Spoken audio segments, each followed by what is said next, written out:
Next news, Russian forces have attacked several energy facilities in several regions of Ukraine, including gas transmission infrastructure facilities with missiles and drones, according to Deputy Minister of Energy for European Integration, Olha Yukrishmuk. Poltawa region was attacked by Russian troops last night, and the energy infrastructure facilities were damaged.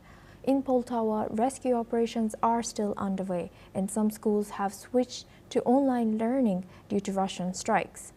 This latest strike fits into a pattern of escalating aerial warfare in the conflict, with Russia increasingly relying on large drone and missile swarms, shifting tactics to target not just frontline zones, but urban and energy infrastructures deep inside of Ukraine.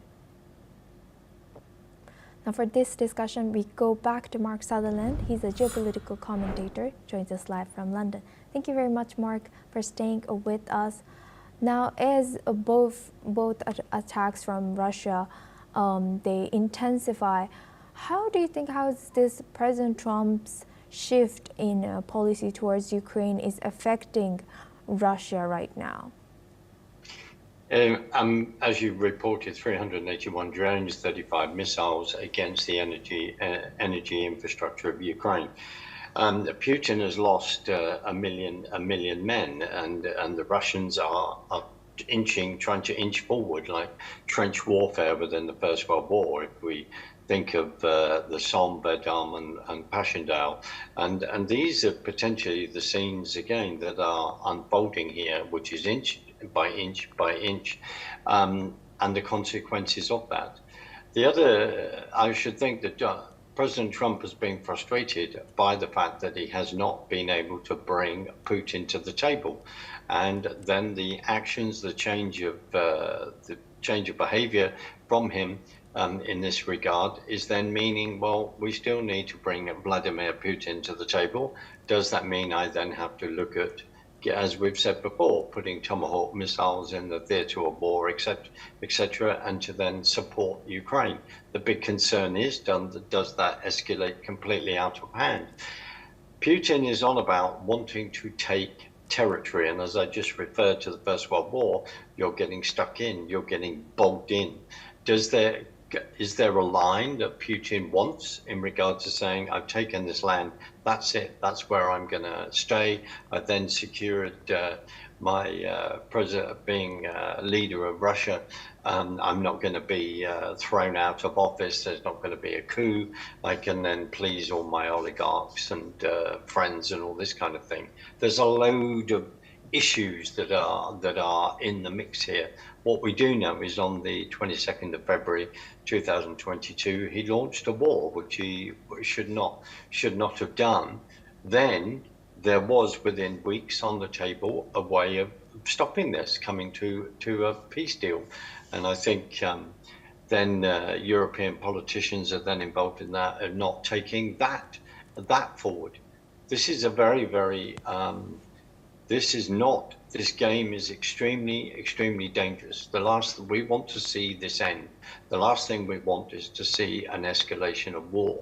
Now, to some economically, maybe that suits them to actually see this escalate. But the amount of death on both sides, if it did, would just be appalling. And as far as I'm concerned, in regard to humanity's sake, we should not go down that road. But on the other hand, Putin's actions, this needs to stop. Hence why Trump is looking at all the levers he has to say, are you continually pushing me, Vladimir?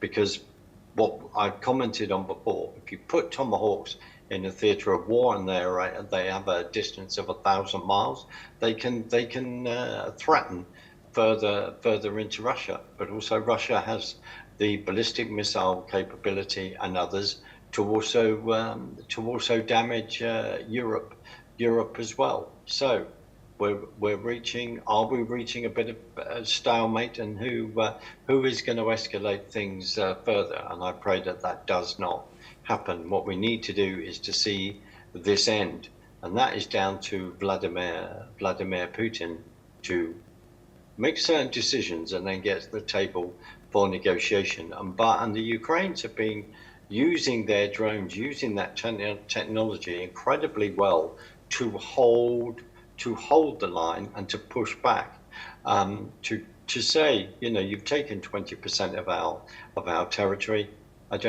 You're not going to take any more. And remember also, President Trump, with his voter base, came in and thought, I can solve this. I want him to solve this.